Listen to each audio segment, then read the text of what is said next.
नमस्कार दोस्तों। आज 21 अक्टूबर है और आज के द हिंदू में क्या और क्यों पढ़ें इसे लेके हम फिर से हाजिर हैं।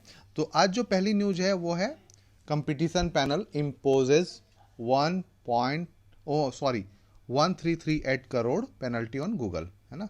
गूगल पे क्यों लगाया पेनल्टी ये आपको देखना है और प्रतिस्पर्धा आयोग क्या होता है ये आपको देखना है। ठीक है, दो चीज़ें करनी है आपको। क्या करना है कि आपको सीसीआई देखना है, कंपटीशन कमीशन ऑफ इंडिया, इसका गठन क्यों किया गया है और प्रतिस्पर्धा का मतलब क्या होता है ये आपको मैं समझा देता हूँ। प्रतिस्पर्धा मतलब कंपटीशन। देखिए क्या है कि यदि कोई बाजार है और उस बाजार में प्रतिस्पर्धा ना हो तो एक मोनोपोली हो जाती है, एक एकाधिकार हो जाता है किसी का। जैसे आप समझो कि मान लीजिए आपका एक गांव है और गांव में एक ही टेलर है ना, एक ही टेलर है और वह आपके कपड़े सिलता है। और उस टेलर ने कहा कि मैं इस शर्ट की सिलाई के लिए 300 रुपये लूंगा, ठीक है। और आपको पता है कि दूसरे गांव में ये 150 रुपये में सिल जाता है। तो चूंकि आपके पास एक ही टेलर है तो इससे क्या होता है कि लोग दूसरे गांव नहीं जाना चाहते, सामने होता है तो क्या करते हैं, 300 रुपये देने को मजबूर हो जाते हैं। इसी प्रकार से कहीं पे भी हम जब देखते हैं कि जब हम देखते हैं कि कोई एक ही व्यक्ति हो या एक ही दुकानदार हो तो वो क्या करता है, ज़्यादा महंगा बेचता है ना, और चीज़ों को हमें मजबूरी में लेना पड़ता है। तो इसके कारण से क्या हो गया, अब क्या करना है कि ग्राहकों की जो ग्राहकों का जो अधिकार है या ग्राहकों का जो वो है उसकी रक्षा के लिए क्या करना चाहिए, एक आयोग होना चाहिए। और इसी के लिए एक आयोग है competition commission of India, CCI जिसके नाम से जानते हैं, है ना। तो इसको इस नाम से जानते हैं। कंपटीशन कमीशन ऑफ इंडिया जो है वो क्या करता है, उपभोक्ताओं के अधिकारों की रक्षा करता है। तो आपको ये देखना है कि कंपटीशन कमीशन ऑफ इंडिया ने गूगल पे क्यों लगाया है ना, यहां से आप पढ़ेंगे उसको, ठीक है, ये पढ़ना है आपको। इसके बाद जो न्यूज है वो है वो जो अगली न्यूज है वो है PM launch new mission for, आपको दिखाता हूं, पहली न्यूज पहली पेज पे ही है जिसकी बात हम लोगों ने कल ही कर ली थी। PM launches new mission for combat climate change, है ना। लाइफ स्टाइल फॉर एनवायरनमेंट हम लोगों ने कल ही बात करी थी, है ना। एनवायरनमेंट की रक्षा करने के लिए जो हम लाइफ स्टाइल अपनाएंगे उसी पे बात की गई है। और आपने देखा होगा एंटोनियो गुटेरेस के साथ हम लोग जो एंटोनियो गुटेरेस है उनके साथ ही मिलकर उन्होंने लॉन्च किया था। तो अब आपको इसके बारे में थोड़ा सा जान लेना है। कहाँ से जानेंगे, तो पीआईबी मेन सोर्स है ना, उससे जान लेंगे आप। पीआईबी में सर्च करिए और हिंदी में, यदि आपको हिंदी में पढ़ना अच्छा लगता है तो हिंदी में सर्च करिए, अंग्रेजी में पढ़ना अच्छा लगता है तो अंग्रेजी में सर्च करिए। मैं आपको इसलिए सर्च करने को कहता हूं ताकि आप पढ़ेंगे तो आपका कंसेप्ट क्लियर होगा, बिल्कुल क्लियर होगा, कोई दिक्कत नहीं होगी, ठीक है। तो आप इसे सर्च करिए और इसे पढ़ लीजिए। इसके बाद अगला है the Hindi and Hindi alone council is flawed, page number 10, है ना। पेज नंबर 10 पे आते हैं हम। ये कौन सा, 6, 7, 8, 9 और ये 10, है ना। इस पे आते हैं और यहाँ पे है the Hindi and Hindi alone council is flawed, है ना। The 11th volume of report of the official language committee submitted the president of India September 9 did not seem to evoke much interest in media except chief minister of Tamil Nadu and Kerala, no other political leader. अब यहाँ पे एक report सौंपी गई है, 11th volume of the report of the official language committee. तो इसमें कहा गया कि किसी और लोगों के द्वारा बहुत ज़्यादा इंटरेस्ट नहीं दिखाया गया एक्सेप्ट तमिलनाडु और केरला के बारे में, है ना। तो तमिलनाडु और केरला के बारे में ये ज़्यादा दिखाया गया है। और आपने देखा होगा कि अभी एमबीबीएस की कक्षाओं के लिए हिंदी में किताबों की उपलब्धता की बात की जा रही है, आईआईटी के लिए बात की जा रही है। तो इस तरीके से हम देखते हैं क्या कि जो टेक्निकल हैं या जो इंजीनियरिंग बैकग्राउंड के, मेडिकल बैकग्राउंड के, उनके लिए भी हिंदी की बात की जा रही है। और इसी पे तमिलनाडु ने इस पे बात उठाई थी। तो इसको आपको पढ़ना है। साथ ही साथ आपको संविधान में क्या क्या प्रावधान किए गए हैं इसके बारे में पढ़ना है। जैसे यहाँ पे आर्टिकल 343 है ना, तो इसको आपको पढ़ना है और इसे धीरे धीरे मतलब थोड़ा थोड़ा करके। साथ ही साथ आपके पास बेयर एक्ट जरूर होगा संविधान का, बेयर एक्ट यदि आपके पास नहीं है तो आप इसे मंगा लें। डिग्लॉट एडिशन आता है, आप किसी भी दुकान से, यदि कोई भी दुकान आपकी कंपटीशन की बगल में है तो उसे बोलेंगे कि सेंट्रल लॉ एजेंसी का डिग्लॉट एडिशन कॉन्स्टिट्यूशन हमें बेयर एक्ट दे दीजिए, तो आपको दे देंगे कॉन्स्टिट्यूशन का बेयर एक्ट, है ना। कॉन्स्टिट्यूशन का बेयर एक्ट ले लेंगे और डिग्लॉट एडिशन लेंगे। ध्यान रखिएगा, डिग्लॉट एडिशन का मतलब है एक पेज इंग्लिश और एक पेज हिंदी में होता है। यदि ये हिंदी में है तो ये अंग्रेजी में रहेगा। तो इससे क्या होगा कि कोई भी टेक्निकल शब्द होंगे तो उसे समझने में बहुत आसानी होगी। और आप उसमें से जो आर्टिकल्स दिए हुए होते हैं उनको पढ़ने का प्रयास कीजिए। शुरू में आपको समझ में ना आए, लेकिन जब आप किसी संदर्भ में पढ़ेंगे तो आपको समझ में आएगा, है ना। तो इस तरीके से आपको ये देखना है कि क्या जो हिंदी है उसमें हम पढ़ा सकते हैं या इसमें पढ़ाने के लिए हमें क्या क्या बदलाव करने पड़ेंगे। यदि आपको सही में बताऊं तो हिंदी में पढ़ाया जा सकता है, ऐसा कुछ नहीं है कि नहीं पढ़ाया जा सकता। दरअसल क्या है कि हमारे मन में एक ग्रंथि बैठी हुई है अंग्रेजी को लेके कि अंग्रेजी नहीं होगी तो हम पढ़ नहीं पाएंगे या समझ नहीं पाएंगे। ऐसा कुछ नहीं है। क्या है कि अभी अंग्रेजी आवश्यक इसलिए है कि हिंदी में अच्छे लिखने वाले कम हैं, अच्छा लिखने वाले कम हैं या अच्छा पढ़ाने वाले कम हैं, मतलब अच्छा शब्द अभी कम है। ऐसा नहीं कि आगे भी कम रहेगा। हिंदी ने, मान लो आप एक बात बताता हूं, आपके घर कोई आ रहा है और आपने दरवाजे बंद कर लिए, आप अपना दरवाजा बंद कर लेते हैं, क्या वो आपके घर आ पाएगा? नहीं आ पाएगा। हिंदी के साथ यही दिक्कत है ना। अंग्रेजी के साथ दिक्कत नहीं है। अंग्रेजी के साथ क्या है कि इसने विश्व के सर्वाधिक शब्दों को अपने में शामिल किया है, सभी भाषाओं के, इवन हिंदी, उर्दू, है ना, बंगला, इवन किसी भी भाषा के कुछ कुछ शब्दों को इसने अपने में शामिल किया है। तो भाषा के शब्दों को जो कि बृहत रूप में या बड़े रूप में काम करती हो या उसका यूज होता हो, उसे शामिल करना कोई बड़ी बात नहीं है। इसी प्रकार से हिंदी अपना दरवाज़ा खोल लेती है तो कुछ ही दिनों में आप देखेंगे कि हिंदी समृद्ध हो जाएगी, है ना। और हिंदी समृद्ध हो गई तो हम अपना काम कर सकते हैं। ठीक है, तो आप इसे पढ़ लेंगे। इसके बाद जो अगली न्यूज है वो है, should Dalit Muslims and Dalit Christian be given SC status. यहाँ पे एक मतलब बहस है कि क्या दलित मुस्लिम और दलित क्रिश्चियन को SC शेड्यूल कास्ट का स्टेटस दिया जा सकता है ना। अभी तक हिंदू और बौद्ध, है ना, दो ही को SC का स्टेटस मिलता है। तो क्या दलित मुस्लिम और दलित क्रिश्चियन उनको मिलेगा? अब यहाँ पे एक सवाल और उठता है। ये बहस तो बात की है, पहले सवाल ये उठता है कि भारत में धर्मांतरण इसी मुद्दे पे होता है कि हम हिंदू में दलित जाति हैं तो दूसरे में दलित जाति नहीं रहेंगे, है ना। दूसरे धर्म में जाके हम दलित जाति नहीं रहेंगे।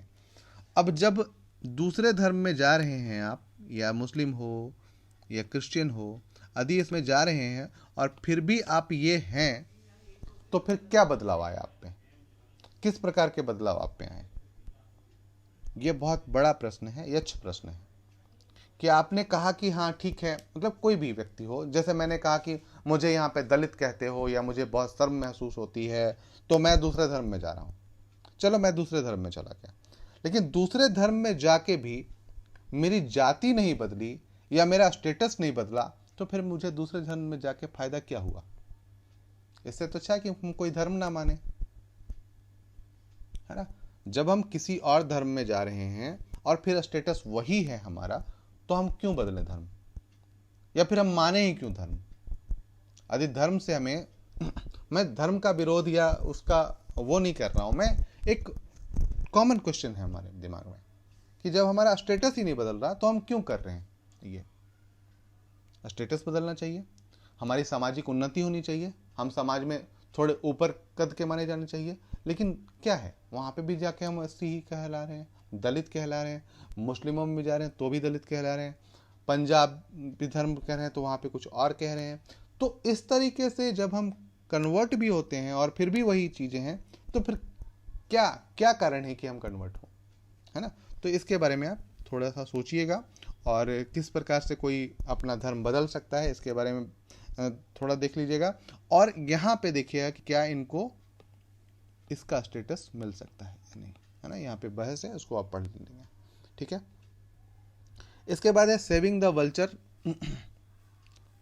ऑफ तमिलनाडु। आपको कल ही बताया था भारत में 9 प्रकार के गिद्ध पाए जाते हैं और उनके लिए कंजर्वेशन किया जा रहा है, इसको आप पढ़ सकते हैं, ठीक है। गिद्ध बहुत हमारे यहाँ बहुत डिक्लाइन हो गया है, बहुत ज़्यादा ख़त्म हो गया है, 96% के लगभग 1993 से लेके 2003 तक 96% गिद्ध जो हैं वो डिक्लाइन कर गए थे, ये डिक्लाइन कर गए थे। तो इसके लिए पढ़ना है। अब इसका कंजर्वेशन की बात की जा रही है तो इसे आप देख लेंगे। इसके बाद है Interpol launches metaverse for global law enforcement. Metaverse आप लोगों को पता होगा, शायद मैंने पढ़ाया भी है या मेरी एक वीडियो भी होगी यदि आप उसे देखेंगे तो कि इंटरपोल जो है मेटावर्स क्या होता है। अब यहाँ पे सवाल ये होता है कि मेटावर्स क्या है ना। मेटावर्स क्या होता है? मेटावर्स एक शब्द है, जैसे अभी फेसबुक ने अपने पेरेंटल कंपनी का नाम मेटा कर लिया है। क्या कर लिया है? मेटा। मेटा का मतलब होता है एक ऐसी दुनिया जो इस दुनिया से परे हो, है ना, इस दुनिया के अलावा एक दुनिया। तो मेटावर्स एक एक्चुअल में वर्चुअल कॉन्सेप्ट है ना। और उनके वर्चुअल कॉन्सेप्ट के द्वारा किसी भी अपराधी को पकड़ना या इस तरीके की चीज़ें करना, खैर वो किस तरीके से करेंगे इस पे भी क्लियर नहीं है और पूरी तरीके से मतलब एकदम से साफ नहीं है, लेकिन फिर भी मेटावर्स आपको बता देते हैं कि जैसे आप ये सोचो कि आप अभी जिस दुनिया में हो और आपने टेम्पल रन खेला होगा। टेम्पल रन में एक व्यक्ति होता है जिसे आप दौड़ते रहते हो और सिक्के कलेक्ट करता रहता है ना। उसी प्रकार से आपका एक वर्चुअल वर्जन बना दिया जाएगा और आप एक आभासी दुनिया में घुस जाओ, है ना। आभासी दुनिया में घुस जाओगे और वहाँ पे जो मन करेगा करोगे, घूमना है फिरना है तो वो आप बस एक इंटरनेट की आवश्यकता होगी और आँख में एक मशीन आता है, मतलब मशीन क्या आता है आपने देखा होगा, आँख में जो लगा के देखने वाला होता है उसे देखेंगे और फिर आप उस दुनिया में पहुँच जाओगे। तो उसी को मेटावर्स कहते हैं। मेटावर्स के बारे में मैंने एक वीडियो बनाया है, आप चाहें तो जाके देख सकते हैं और यदि नहीं बनाया होगा तो कमेंट करके बता दें कि नहीं बनाया सर, मैं फिर से बना दूंगा। शायद मुझे याद है कि मैंने बनाया है। इसके बाद है centre ISRO move 2-day conference on ancient science, है ना, प्राचीन जो विज्ञान है हमारा उस पर बात करने की बात की जा रही है। The Indian space with ministry of is set to organise 2-day conference, है ना, आकाश तत्व की बात करने के लिए देहरादून दैट अकॉर्डिंग से जितेंद्र सिंह, तो इसके लिए बात किए जाएंगे। और मतलब एक तरीके से जो हमारा प्राचीन विज्ञान है, हमने जिसको बहुत लाइटली लिया है या फिर जो भी कहा है उसके बारे में बात करेंगे, है ना, देश के विज्ञान के बारे में बात करेंगे। इसके बाद एक न्यूज़ है जो कि थोड़ी गंदी है, गंदी न्यूज़ इस सेंस में कि ये भारत इसमें हारा था, भारत को चीन ने पछाड़ दिया था या अचानक से कहें तो हमला किया था और भारत को इसे नहीं भूलना चाहिए। चीन ने इसको अपनी हिस्ट्री के बुक से गायब कर रखा था, लेकिन ये अब फिर से उठा रहा है, तो भारत को इस पर ध्यान भी देना चाहिए और इसके लिए चिंता भी करनी चाहिए, क्योंकि चीन पर विश्वास नहीं किया जा सकता। विश्व का सर्वाधिक अविश्वसनीय देश चीन है, और वो क्या कहता है सबसे बड़ी बात है कि वो क्या कहता है, मतलब जो 1962 का युद्ध है वो उसको ये कहता है, मैं दिखाता हूँ आपको, 100 question China border self defence, वो कहता है सेल्फ डिफेंस काउंटर अटैक था, मतलब वो अपने बचने के लिए अटैक किया था, है ना। ठीक है, तो ये सेल्फ डिफेंस मतलब अपने रक्षा में किया गया काउंटर अटैक था। चाइना ऑफिशियली इसको ये कहता है ना, काउंटर अटैक कहता है। तो ये ध्यान रखना है चीन कितना अविश्वसनीय है, इससे आप समझ सकते हैं, है ना। जबकि पूरी दुनिया जानती है कि चीन ने अचानक से भारत पे हमला कर दिया था, है ना। गलवान क्लेसेस को भी दिखाया गया है, अभी जो चीन की पार्टी मीटिंग हुई है, कम्युनिस्ट पार्टी की मीटिंग जो चल रही है, उस पर भी गलवान क्लेसेस को दिखाया गया। तो आपको यह भी ध्यान रखना है कि चीन पाकिस्तान पे एक हद तक भरोसा कर सकते हैं, पर चीन पे किसी भी तरीके से भरोसा नहीं किया जा सकता। हाँ, व्यापारिक रिश्ते हैं, ठीक है, लेकिन बॉर्डर डिस्प्यूट पे या इन चीज़ों पे किसी भी तरीके से कभी भी विश्वास करना कठिन है, कठिन नहीं असंभव है ना। तो हम इसी पे पूरी बात की गई है, आप इसे पढ़ सकते हैं, बहुत ज़्यादा इंपॉर्टेंट नहीं है लेकिन ठीक है, पढ़ सकते हैं, है ना, चीज़ें समझ में आएंगी, ठीक है।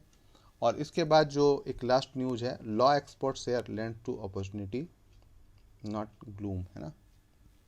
जो लॉ एक्सपोर्ट शेयर जो है वो मतलब there is no need for industry to get to pessimistic about forecast slowing global trade, as India's share of world export is still fairly low. There are opportunity to grab amid a shift one plus strategy in global supply chain, है ना, Sunil Barthwal said. अब यहाँ पे बात ये है कि यहाँ पे आपको पता है कि एक्सपोर्ट जो है हमारा बहुत कम है ना, बहुत कम है, और सप्लाई चेन जो है वो भी हमारा बहुत कम है। विश्व जो है अभी एक चीज़ और कर रही है, एक थ्योरी पे काम कर रही है, 1+ स्ट्रेटजी, है ना। 1+ स्ट्रेटजी क्या होता है कि जैसे आपने सुना होगा कि अर्थव्यवस्था में विश्व का कारखाना चीन को कहा जाता है, और विश्व का बैक ऑफिस इंडिया कहलाता है ना। तो आप ये समझो कि ये कारखाना है ना, फैक्ट्री है, और सप्लाई चेन अभी बाधित है ना, सप्लाई चेन अभी बाधित है। इसी के लिए कह रहा है कि भारत को इसका लाभ लेना चाहिए, है ना, लाभ लेना चाहिए। अभी हम सिर्फ कितना है, 2% in total global export, so there is a huge opportunity, है ना, he said adding the countries. तो भारत के पास बहुत बड़ा जो मौका है ना, कि ये इस पर काम करें, ठीक है। तो इसे भी पढ़ लीजिएगा। आज के लिए दोस्तों इतना ही, फिर कल मिलते हैं।